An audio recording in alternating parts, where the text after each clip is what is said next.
So everyone, welcome back to another video. তো মূলত কথা বলবো ধূমকেতু রিলেটেড নিয়ে।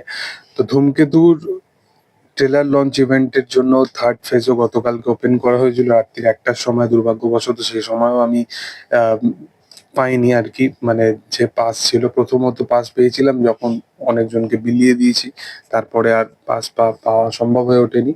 তো যাই হোক, সেটা আলাদা ব্যাপার, আমি হয়তো ওখানে উপস্থিত থাকতে পারবো না। তবে ধূমকেতুর যেটা অ্যাকচুয়ালি তারা যেভাবে মাস লেভেলে যেভাবে প্রমোশন করার ভাবনা চিন্তা করেছে, সেটা কিন্তু দুর্দান্ত।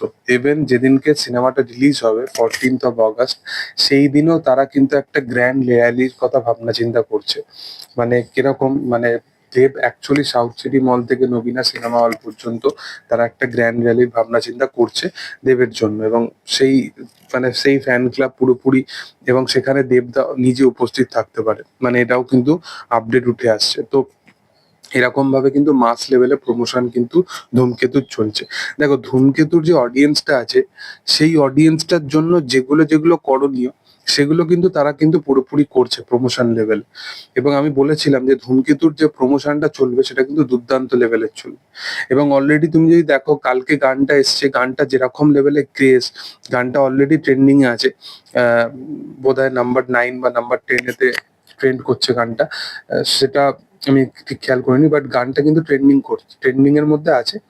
সেটা নাম্বার 1 যেতে যে কত সময় লাগে সেটা হচ্ছে দেখার, বাট গানটা দুর্দান্ত একটা গান হয়েছে। এবং এই তিনটে যে গান এসছে, তিনটে তিন রকমের গান, এবং কোনো গানটা কেউ বলবে না যে বাজে গান। মানে ধূমকেতুর মিউজিকের ওপর এত বারিকির সাথে কাজ করা হয়েছে, এত সুন্দরভাবে কাজ করা হয়েছে, মানে প্রত্যেকটা গান যেন এক একটা আলাদা আলাদা রকম ভাবে স্টেটমেন্ট। একটা মাকে নিয়ে, একটা শুভশ্রী একে নিয়ে যে হবে না দেখা সেইটা, এবং একটা প্রথম গান যেখানে একটা রোমান্টিক ট্র্যাক হিসাবে। তো মূলত প্রত্যেকটা গান প্রত্যেকটা আলাদা আলাদা জনারের গান। তো সেই কারণে ধূমকেতু একটা অন্যরকম সিনেমা হতে চলেছে। এবং আমি চাই যে দর্শক এত যে যারা এই দেব শুভশ্রীকে একসাথে দেখার এত কিছু উন্মাদনা এত কিছু দেখাচ্ছে, সেসব ভাবছি, মানে সেসব জিনিস ঠিক আছে, সেসব জিনিস মাথায় রেখে তারা যেন বড় পর্দায় টিকিট কেটে সিনেমা হলে সিনেমাটা দেখতে যায়, এটাই এক্সপেকটেশন রাখবো। এবং আশা করবো যে এই জিনিসটা যেন ফুলফিল হয়। তো যাই হোক, দেখার যে সেটা আপকামিং দিনে কি হয়।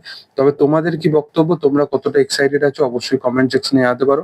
এবং ভিডিও ভালো লাগলে অবশ্যই লাইক করো, শেয়ার করো, সাবস্ক্রাইব করো চ্যানেলটাকে, পাশে থাকা বেল আইকনটা অবশ্যই প্রেস করে দিও। Thank you all, by.